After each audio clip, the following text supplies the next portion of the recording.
Hi students, last video oda continuation இன்னைக்கு நம்ம பார்க்க போறது என்னன்னா concentration of the ores ல froth flotation process.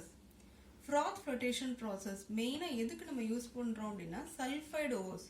Sulphide ores பிரிக்கிறதுக்கு sulphide combine ஆகிற ores பிரிக்கிறதுக்கு நம்ம யூஸ் பண்றது froth flotation process. இதுல வந்து மெயின் sulphide ores ன்னு பாத்தீங்கன்னா PBS lead ஓட ores and ZNS zinc ஓட ore. இதுல ரெண்டு முக்கியமான திங்ஸ் வந்து நம்ம பார்க்கறோம். ஒன்னு வந்து frothing agent, another one வந்து collector.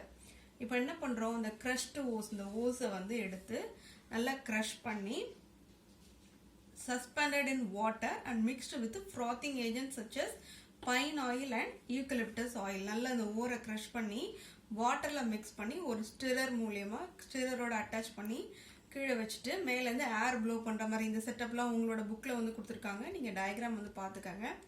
அந்த மாதிரி பண்ணிட்டு மேல இருந்து ஏர் ப்ளோ பண்ற மாதிரி பண்ணிட்டு அந்த ஸ்டிரர் வந்து ரொட்டேட் பண்ற மாதிரி வச்சிருக்கோம். இதான் இதோட அரேஞ்ச்மெண்ட். இப்போ இதுல ரெண்டு சொல்யூஷன்ஸ் நம்ம ஆட் பண்றோம், frothing agent as well as collector.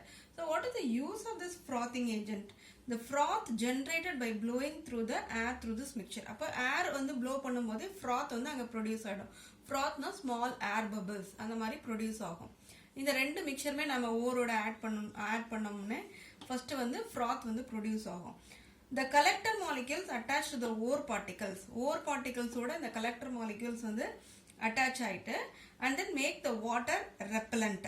Oil இங்க ஆயில் இருக்கனால இருக்கிற ores வந்து water repellent மாத்திடுது. As a result, the ore particles are wetted by the oil and rises up and forms a froth along the surface. இப்போ இந்த froth அந்த நுரை இருக்கு பாத்தீங்களா மேல, அந்த நுரையில தான் வந்து எல்லா ஓர்ஸும் மேல வந்துரும். மிச்சம் இருக்க இம்பியூரிட்டிஸ் வந்து இந்த கலெக்டர் என்ன பண்ணும், அந்த இம்பியூரிட்டிஸ் எல்லாம் கலெக்ட் பண்ணிடும். மேல வந்து ஓர்ஸ் வந்து நுரை froth ஃபார்ம்ல மேல வந்து கலெக்ட் ஆயிடும். அது லைட்டர் பார்ட்டிகல்ஸ் அது அப்படியே கலெக்ட் ஆயிடும். இம்பியூரிட்டிஸ் கேன்ஸ் எல்லாம் என்ன பண்ணும், இந்த கலெக்டர் வந்து கீழே அந்த வாட்டர் லெவல்ல அங்கேயே வந்து செட்டில் பண்ணிடும். ஸோ ரெண்டு ஏஜென்ட் ஆட் பண்றோம். ஒன்னு வந்து frothing agent, இன்னொன்னு வந்து கலெக்டர். பைன் ஆயில் வந்து என்ன பண்ணும், ஓரோட மிக்ஸ் ஆயிட்டு ஃப்ராத்தா ஃபார்ம் ஆயிடும். கலெக்டர் வந்து சோடியம் எத்தில் ஜான்தேட். இந்த இதோட ஒர்க் என்ன, அந்த இம்பியூரிட்டிஸை செப்பரேட் பண்ணி ஓர்ல இருந்து இம்பியூரிட்டிஸை செப்பரேட் பண்ணி அந்த வாட்டர் மிக்சர்ல கேன்ஸ் ஃபார்ம்ல அப்படியே வச்சிடும். அது எல்லாமே கேன்ஸ் அந்த இம்பியூரிட்டிஸ் எல்லாமே அந்த இம்பியூரிட்டிஸ் கேன்ஸ் எல்லாமே வந்து அந்த இதுல வாட்டரோட மிக்ஸ் ஆயிருக்கும். ரெண்டாவது இன்னொரு ப்ராப்பர்ட்டி என்னன்னா, if the impurities such as sometimes if the impurities such as zinc sulphide is present with the galena PBS ஓட zinc ரெண்டுமே வந்து சல்ஃபைடு ஓஸ் தான்.